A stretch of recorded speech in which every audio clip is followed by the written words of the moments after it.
Hello student, welcome to ছায়া smart class. আমি Anirban sir. আমি তোমাদের সাথে আলোচনা করব জীবন বিজ্ঞানের কিছু গুরুত্বপূর্ণ বিষয় নিয়ে। আজকে আমরা আলোচনা করব বাষ্পমোচন টপিকটি নিয়ে। এটি নবম শ্রেণীর তৃতীয় অধ্যায় অর্থাৎ জৈবনিক প্রক্রিয়াসমূহ এই চ্যাপ্টারের অন্তর্গত একটি গুরুত্বপূর্ণ বিষয়। এই বিষয়টি সম্বন্ধে সম্পূর্ণ জ্ঞান লাভ করার জন্য তোমাদের অবশ্যই সঙ্গে রাখতে হবে নবম শ্রেণীর ছায়া জীবন বিজ্ঞান ও পরিবেশ টেক্সট বুক এবং নবম শ্রেণীর ছায়া জীবনবিজ্ঞান ও পরিবেশ শিক্ষক বই দুটি। এর সাথে রয়েছে স্মার্ট ক্লাস। সব মিলিয়ে বিষয়টি সম্বন্ধে একটি ক্লিয়ার ধারণা গড়ে তোলো এবং পরীক্ষায় যে কোনো প্রকার প্রশ্নের উত্তর দেওয়ার জন্য নিজেকে তৈরি করে নাও। চলো আমরা সরাসরি চ্যাপ্টারে প্রবেশ করি। এবার আমরা বাষ্পমোচনের সংজ্ঞাটা একটু দেখে নিই। বাষ্পমোচনের সংজ্ঞায় বলা হয়েছে যে জৈবনিক প্রক্রিয়ায় উদ্ভিদের বায়বীয় অংশের সজীব কোষসমূহ থেকে প্রয়োজনের অতিরিক্ত জল বাষ্পাকারে নির্গত হয় তাকেই বাষ্পমোচন বলে। অর্থাৎ এক্ষেত্রে তোমরা একটা জিনিস খেয়াল করো, বাষ্পমোচন অর্থাৎ বাষ্প মানে জলীয় বাষ্প এবং মোচন মানে ত্যাগ করা। তো জলীয় বাষ্প উদ্ভিদ ত্যাগ করছে, সেই পদ্ধতিটাই বাষ্পমোচন। এটি একটি শারীরবৃত্তীয় প্রক্রিয়া বা জৈবনিক প্রক্রিয়া। এটা সাধারণত উদ্ভিদের বায়বীয় অংশ অর্থাৎ পাতা থেকে ঘটে থাকে। এছাড়াও আরও অন্যান্য জায়গা থেকে বাষ্পমোচন হয়, যেটা আমরা পরবর্তীকালে দেখব। এবার কথা হচ্ছে প্রয়োজনের অতিরিক্ত জল। কেন প্রয়োজনের অতিরিক্ত জল উদ্ভিদ নিল? না, উদ্ভিদের মাটির থেকে যখন জল শোষণ করে মূলরোমের সাহায্যে, তো মূলরোম কোষের যে কোষরসের ঘনত্ব তার থেকে মাটিতে থাকা জল এবং খনিজ লবণের দ্রবণের ঘনত্ব অপেক্ষাকৃত কম হতে হবে, তবেই অন্তঃবিস্রবণ প্রক্রিয়ায় জল মূলরোমের ভেতরে প্রবেশ করবে। তো সেই কারণে অনেকটা বেশি পরিমাণ জল উদ্ভিদকে শোষণ করতে হয়, যেটা ওর কোনো কাজে লাগে না, পরবর্তীকালেও শরীর থেকে বের করে দেয় বাষ্পমোচন পদ্ধতির সাহায্যে, এবং এটি বাষ্পাকারেই হয়। তো এছাড়া আরেকটা ঘটনাও ঘটে যেটা এই প্রসঙ্গে উল্লেখ করে রাখা দরকার, সেটা হচ্ছে নিঃস্রাবণ।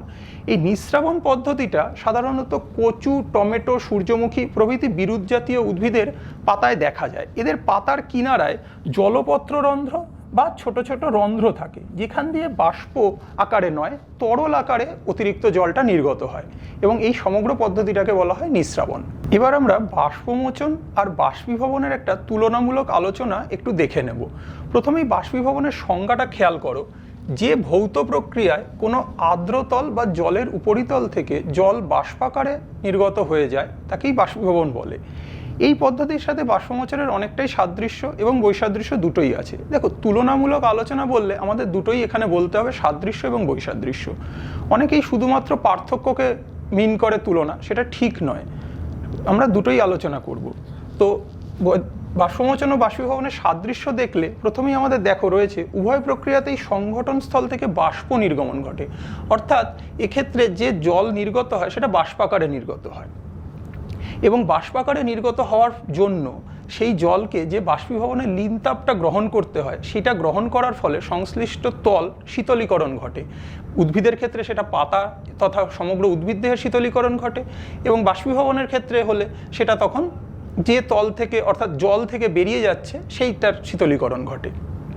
এছাড়া আলোর তীব্রতা, পরিবেশের উষ্ণতা এবং বায়ুপ্রবাহর বৃদ্ধি, এগুলো বাষ্পমোচন এবং বাষ্পীভবন উভয়কের হারকেই বাড়িয়ে দেয়। অপরদিকে বাতাসের আর্দ্রতা যদি বৃদ্ধি পায় তাহলে কিন্তু বাষ্পমোচন এবং বাষ্পীভবন উভয়ের হারই হ্রাস পায়।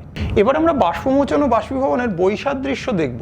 হ্যাঁ, চেষ্টা করবে কারোর পার্থক্য বা বৈসাদৃশ্য লেখার সময় এরকম 3টে কলাম করে লিখতে। তাতে সুবিধে কি হয় না, পার্থক্যের বিষয়টা হাইলাইট হয় এবং এদিকে সম্পূর্ণ বাক্য লিখতে হয় না বলে অনেকটা সময়ও বেঁচে যায়। যাই হোক, বাষ্পমোচন এবং বাষ্পীভবন এই দুটো পদ্ধতির প্রকৃতি। বাষ্পমোচন হচ্ছে শারীরবৃত্তীয় প্রক্রিয়া, উদ্ভিদের শরীরে সংঘটিত হয়, এবং বাষ্পীভবন একটি ভৌত প্রক্রিয়া। বাষ্পমোচন সাধারণত দিনের বেলা ঘটে, কিন্তু বাষ্পীভবন দিনে রাত্রে সর্বদাই ঘটতে পারে। উদ্ভিদের শক্তির ক্ষয় হয় বাষ্পমোচন ঘটলে, কিন্তু বাষ্পীভবনে কোনো রকম শক্তির ক্ষয় হয় না। বাষ্পমোচনের ক্ষেত্রে উদ্ভিদের সজীব কোষের প্রোটোপ্লাজমের ভূমিকা আছে, যেটা আমরা আগে সংজ্ঞাতে দেখছিলাম, কিন্তু বাষ্পীভবনে প্রোটোপ্লাজমের কোনো ভূমিকা নেই। বাষ্পমোচন সাধারণত পত্ররন্ধ্র, লেন্টিসেল বা কিউটিকেল এই 3টে স্থান দিয়ে হয়। এই স্থানগুলো সম্বন্ধে আমরা পরে বিস্তারিত পড়ব। কিন্তু বাষ্পীভবন তরলের উন্মুক্ত উপরিতল থেকে ঘটে। আর বাষ্পমোচনের ফলে উদ্ভিদ দেহে রসের উৎস্রোত ঘটে, উদ্ভিদ দেহ ঠান্ডা থাকে এবং পরিবেশের জলচক্র নিয়ন্ত্রিত হয়। আর বাষ্পীভবনের ফলে শুধুমাত্র পরিবেশের জলচক্র নিয়ন্ত্রিত হয়। অর্থাৎ বাষ্পমোচন ও বাষ্পীভবনের মধ্যে যেমন সাদৃশ্য রয়েছিল, তেমনি কিছু বৈসাদৃশ্যও রয়েছে। দুটো পদ্ধতি নিজেদের মধ্যে স্বতন্ত্র। এবার আমরা দেখে নিই বাষ্পমোচনের স্থান। বাষ্পমোচনের স্থান আগেই আমরা দেখলাম, তাও আরেকবার দেখো। বাষ্পমোচনের স্থান প্রধান হচ্ছে পত্ররন্ধ্র। এই পত্ররন্ধ্রের মাধ্যমেই উদ্ভিদের বেশিরভাগ বাষ্পমোচনটা সংগঠিত হয়। এছাড়া রয়েছে কিউটিকল এবং লেন্টিসেল।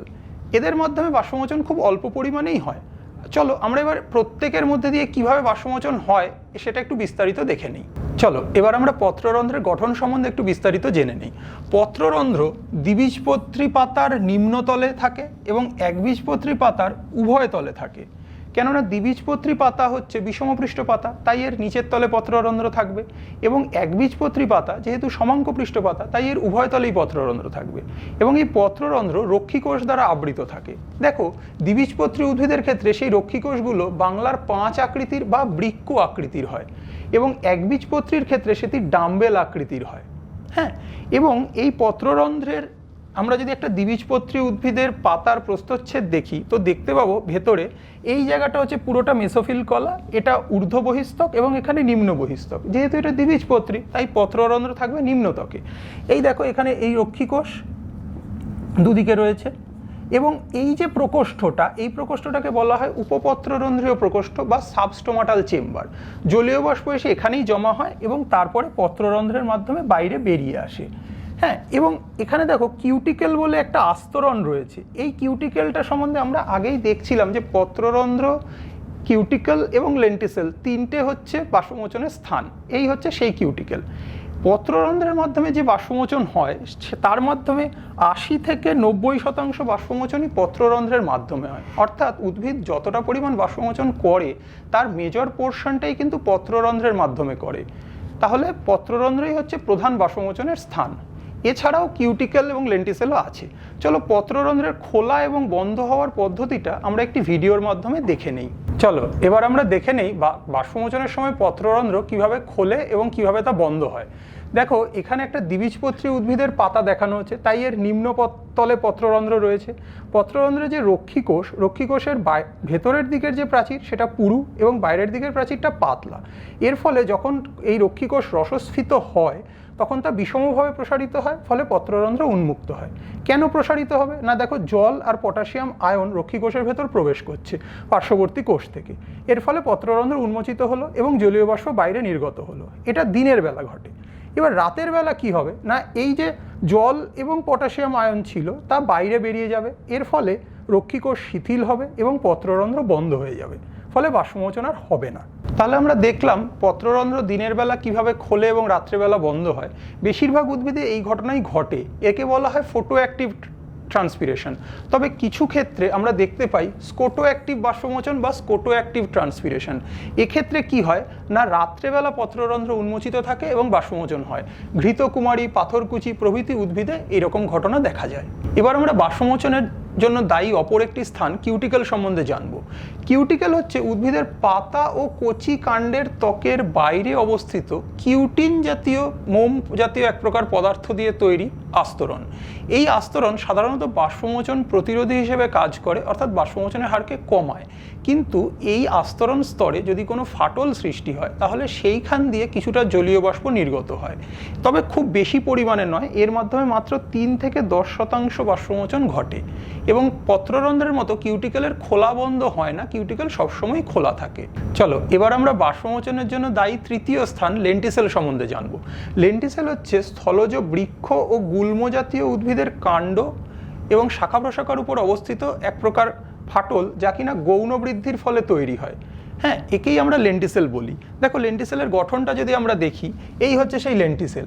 এখানে গৌণ বৃদ্ধির ফলে এখানে কিছু কোষ ফেটে গেছে এবং বিক্ষিপ্তভাবে সেই কোষগুলো রয়েছে, এবং এই সেই ফাঁকা স্থান বা ফাটল সৃষ্টি হয়েছে লেন্টিসেল, যার মাধ্যমে জলীয় বাষ্প নির্গত হয়। কিউটিকেলের মতো লেন্টিসেলও সবসময় উন্মুক্ত থাকে, এবং লেন্টিসেলের মাধ্যমে খুব অল্প পরিমাণ, মাত্র 1% বাষ্পমোচন ঘটে, অর্থাৎ খুবই নগণ্য পরিমাণ বাষ্পমোচন লেন্টিসেলের মাধ্যমে হয়। বাষ্পমোচন পদ্ধতিটি যে সকল উপাদান দ্বারা প্রভাবিত হয় তাদেরকে আমরা বলি বাষ্পমোচনের প্রভাবক, এবং এই প্রভাবকগুলো প্রধানত 2 ধরনের হয়। একটা হচ্ছে বহিঃপ্রভাবক, একটা হচ্ছে অন্তঃপ্রভাবক। বহিঃপ্রভাবক অর্থাৎ যারা উদ্ভিদের বাহ্যিক পরিবেশ থেকে প্রভাব বিস্তার করে, এবং অন্তঃপ্রভাবক হচ্ছে যারা উদ্ভিদের ভেতরে থেকে প্রভাব বিস্তার করে। চলো একটা ভিডিওর সাহায্যে আমরা বহিঃপ্রভাবক সম্পর্কে একটু বিস্তারিত জেনে নিই এবং তারা কিভাবে কাজ করে সেটাও জেনে নিই। চলো আমরা বাষ্পমোচনের কয়েকটা বহিঃপ্রভাবক সম্বন্ধে দেখে নিই, যেমন আর্দ্রতা, তাপমাত্রা, বায়ু প্রবাহ এবং আলো। এগুলোই হচ্ছে বাষ্পমোচনের প্রধান বহিঃপ্রভাবক। এছাড়া আরও কিছু আছে, তবে আমরা এবার এদের সম্বন্ধে দেখব। জলীয় বাষ্প যখন মেসোফিল কলার বায়ুগহ্বরে জমা হয়, এই যে উপপত্ররন্ধ্রীয় প্রকোষ্ঠ, এখানে জমা হয়ে আছে জলীয় বাষ্প, বাতাসেও কিছু জলীয় বাষ্প রয়েছে। আর্দ্রতা, তো এবার এই জলীয় বাষ্পের পরিমাণ বাড়তে থাকে যখন পত্ররন্ধ্রের মাধ্যমে বাষ্পমোচন হয় এবং জলীয় বাষ্প জমা হয় পত্ররন্ধ্র সংলগ্ন স্থানে। এরপর এখানে যখন বাষ্পমোচনের ফলে জলীয় বাষ্প জমে যাচ্ছে, তখন কিন্তু আর বাষ্পমোচন হয় না, ওর হারটা হ্রাস পায়। এরপর আমরা তাপমাত্রায় দেখব। তাপমাত্রা বৃদ্ধি পেলে জলীয় বাষ্প নির্গমনের হার বৃদ্ধি পায় এবং বাষ্পমোচনের হারও বৃদ্ধি পায়, অর্থাৎ এরা সমানুপাতিক সম্পর্কে রয়েছে। এবার আমরা দেখব বায়ু প্রবাহের প্রভাব।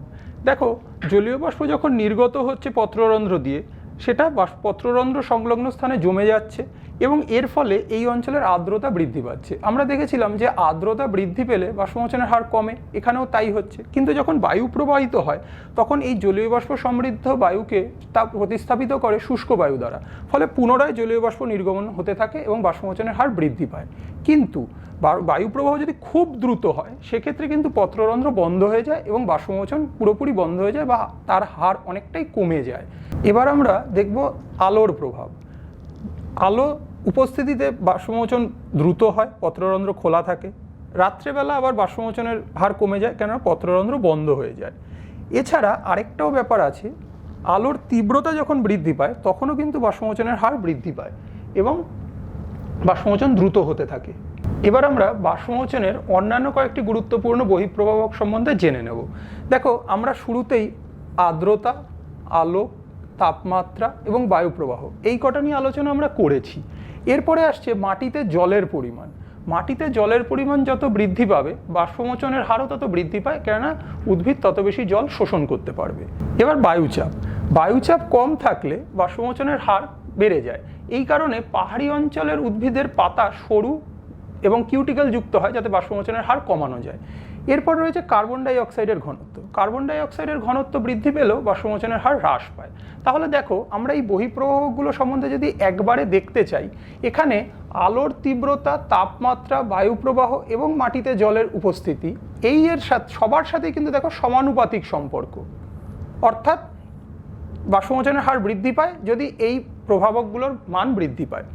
এবং পরে আর্দ্রতা, বায়ুচাপ এবং কার্বন ডাই অক্সাইডের ঘনত্ব, এদের সাথে ব্যস্তানুপাতিক সম্পর্ক, অর্থাৎ প্রভাবকগুলোর মান যদি বৃদ্ধি পায়, সেক্ষেত্রে বাষ্পমোচনের হার হ্রাস পায়। এবার আমরা অন্তঃপ্রভাবকগুলি সম্বন্ধে একটু দেখে নেব। চলো এবার আমরা দেখে নিই বাষ্পমোচনের অন্তঃপ্রভাবকগুলি সম্পর্কে। প্রথমেই আসছে পত্রফলকের ক্ষেত্রফল। পত্রফলকের ক্ষেত্রফল বৃদ্ধি পেলে বাষ্পমোচনের হার বৃদ্ধি পায়, অর্থাৎ এখানে সমানুপাতিক সম্পর্ক দেখা যায়। তারপরে আসছে পত্ররন্ধ্রের সংখ্যা, এর সাথেও বাষ্পমোচনের হার বৃদ্ধি পায় সমানুপাতিক হারে। পত্রফলকের প্রকৃতি।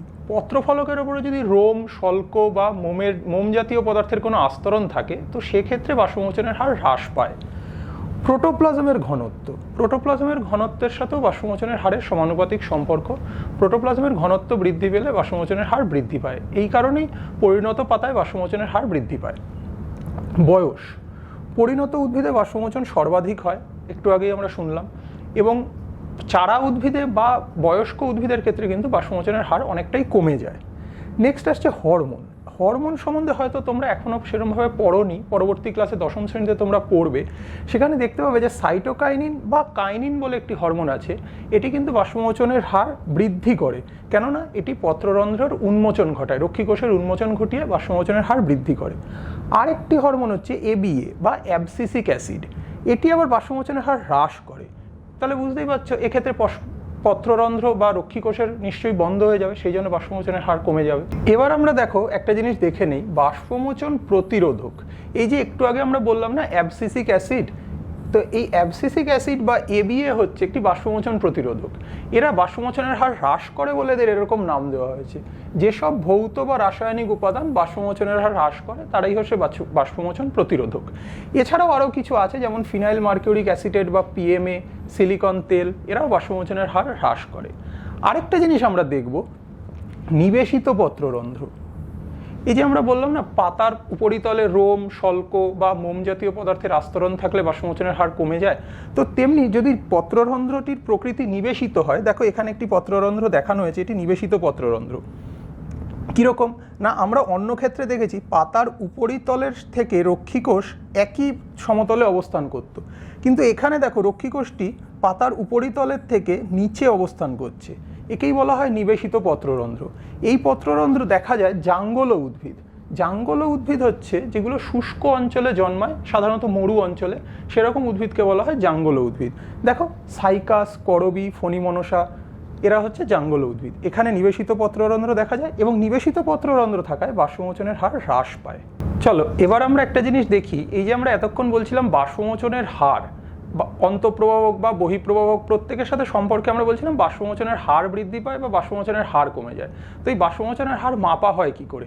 না, বাষ্পমোচনের এই যে হার মাপা হয় সেটা মাপা হয় গ্যানং পোটোমিটারের সাহায্যে। এই গ্যানং পোটোমিটার একটি যন্ত্র যার সাহায্যে আমরা বাষ্পমোচনের হার মাপতে পারি। এক্ষেত্রে কি করা হয় না, দেখো এখানে দুটো পাত্র রয়েছে, একটি পাত্রে একটা চারা গাছ রাখা হয় এবং পাশের পাত্রটি ফাঁকা থাকে। এর উপকারিতা পরে আসছি। এখান থেকে একটি কাঁচ নলের সাহায্যে সরাসরি সংযোগ করা থাকে এদিকে একটি জলপূর্ণ পাত্রের মধ্যে, এবং এখান থেকে জল ভেতরে ওঠে। কখন ওঠে না, যখন এই চারা গাছের থেকে বাষ্পমোচন হতে থাকে তখন এখান থেকে জলের বেরিয়ে যায়, এবং জল বেরিয়ে যাওয়ার ফলে এখানে একটি টান অনুভূত হয়, বাষ্পমোচন টান। সেই বাষ্পমোচন টানের ফলে জল উঠতে থাকে, এবং সেটা মাপা হয় কি করে না, এই যে বায়ুর বুদবুদ, এই বায়ুর বুদবুদের অবস্থান প্রথমে যেখানে থাকে এবং শেষে যেখানে থাকে, এই দুজনের মধ্যবর্তী দূরত্বটা আমরা স্কেলের সাহায্যে জানতে পারছি, এবং আমরা সময় দেখছি যে কতক্ষণ ধরে আমরা পদ্ধতিটি চালিয়েছি। তো সেইখান থেকে আমরা বাষ্পমোচনের হার মাপতে পারি। এবং যখন পরীক্ষার শেষে এই বুদবুদটি সামনে এগিয়ে এসছে এবং পরে পুনরায় পরীক্ষার জন্য আবার আমাকে যন্ত্রটি তৈরি করতে হবে, তখন আমরা এই যে রিজার্ভার বা দ্বিতীয় পাত্র, এখানের জলটা স্টপকক থেকে খুলে দেই এবং সেই জলের ধাক্কায় বুদবুদটা আবার প্রাথমিক অবস্থানে চলে যায় এবং আমরা পুনরায় পরীক্ষাটি করতে পারি। তোমরা পরবর্তীকালে যখন কোনো পরীক্ষা করবে হাতে কলমে, দেখবে আমাদের সব পরীক্ষায় অন্তত 3 বার করে তার গড় মানটা নিয়ে কাজ করতে হয়। তো এখানেও সেই রকমই করব। সেই কারণে আমরা পুনরায় যন্ত্রটিকে আগের অবস্থায় ফিরিয়ে আনার জন্য এই পাত্রটি ব্যবহার করে থাকি। এইভাবে গ্যানংয়ের পোটোমিটারের সাহায্যে আমরা বাষ্পমোচনের হার মাপি।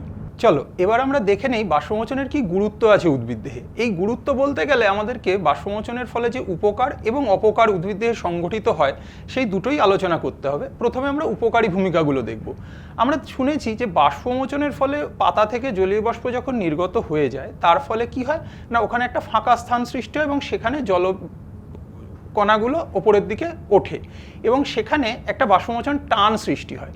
এই বাষ্পমোচন টান সৃষ্টি হওয়ার ফলে রসের উস্রোত ঘটে, অর্থাৎ রস মানে জল এবং জলে দ্রবীভূত খনিজ লবণ জাইলেম বাহিকার মাধ্যমে ঊর্ধ্বমুখী বাহিত হয়। কেমনভাবে বাহিত হয় দেখো, এই যে জাইলেম বাহিকার কোষগুলো, এখান দিয়ে জলকণা এবং খনিজ লবণ দ্রবীভূত অবস্থায় তারা উপরের দিকে বাহিত হচ্ছে, এবং এই জলকণাগুলো আসঞ্জন বল এবং সংশক্তি বল, এই উভয় বলের প্রভাবে জাইলেম বাহিকার মধ্যে দিয়ে ক্রমশ উপরের দিকে অগ্রসর হয়।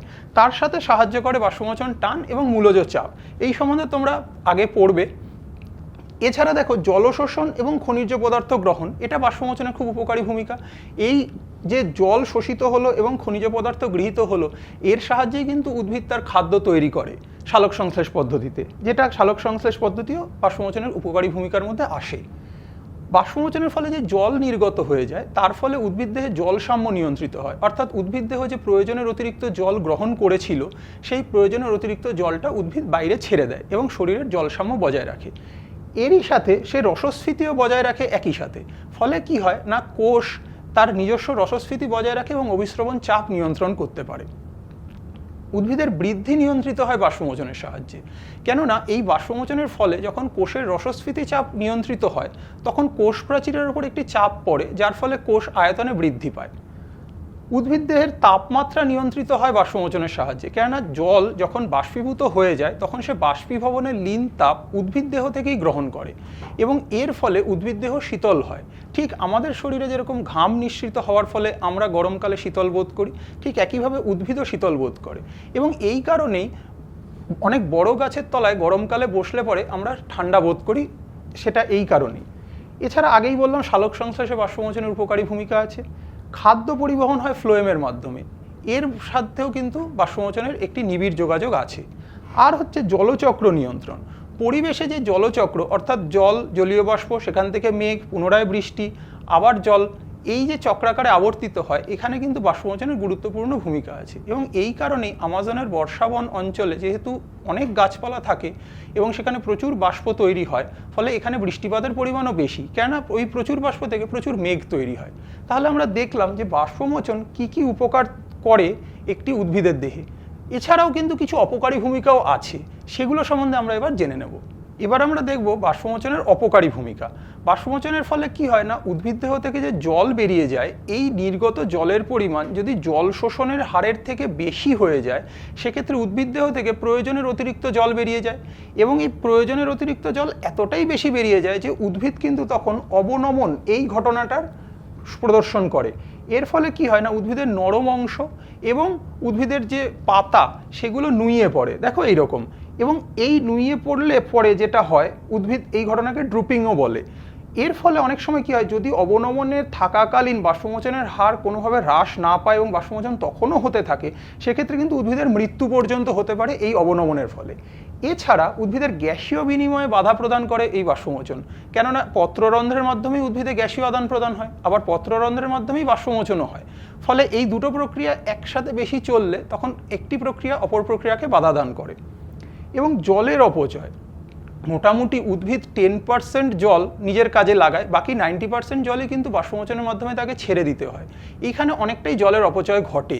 যদিও সেই জল জলচক্রের মাধ্যমে পুনরায় পরিবেশে ফিরে আসে, কিন্তু উদ্ভিদের পক্ষে একটি শক্তি ক্ষয় প্রক্রিয়া হিসেবে দেখা দেয়। তো মোটামুটি বাষ্পমোচনের অপকারী ভূমিকা এই কটাই। যদিও ওভারঅল দেখতে গেলে উদ্ভিদের অপকারের থেকে কিন্তু বাষ্পমোচন উপকারই বেশি করে। এখানে একটা কথা প্রসঙ্গত বলে রাখা দরকার, উদ্ভিদ দেহে যেহেতু বাষ্পমোচনের উপকারী এবং অপকারী উভয় প্রকার ভূমিকাই আছে, সেই কারণে বিজ্ঞানী কার্টিস এই পদ্ধতিটিকে বলেছিলেন একটি প্রয়োজনীয় ক্ষতিকারক পদ্ধতি। অর্থাৎ এই পদ্ধতিটা উদ্ভিদ দেহে কিছু ক্ষতি সাধন করে, কিন্তু এই পদ্ধতিটা উদ্ভিদের স্বাভাবিক শারীরবৃত্তীয় প্রক্রিয়াকে বজায় রাখার জন্য অত্যন্ত প্রয়োজনীয় একটি পদ্ধতি। তাই বাষ্পমোচনকে এক কথায় বলা হয় প্রয়োজনীয় ক্ষতিকারক পদ্ধতি। আশা করি আজকের বিষয়টা তোমরা বুঝতে পেরেছো এবং তোমাদের ভালো লেগেছে। জীবন বিজ্ঞান সম্পর্কিত এরকম ইন্টারেস্টিং ভিডিও দেখার জন্য ছায়া প্রকাশনের ইউটিউব চ্যানেলটি সাবস্ক্রাইব করো, ভালো লেগে থাকলে লাইক করো এবং বন্ধুদের সাথে শেয়ার করো, এবং এইরকম ভিডিওর নোটিফিকেশন সবার আগে পাওয়ার জন্য বেল আইকনটা অবশ্যই প্রেস করো।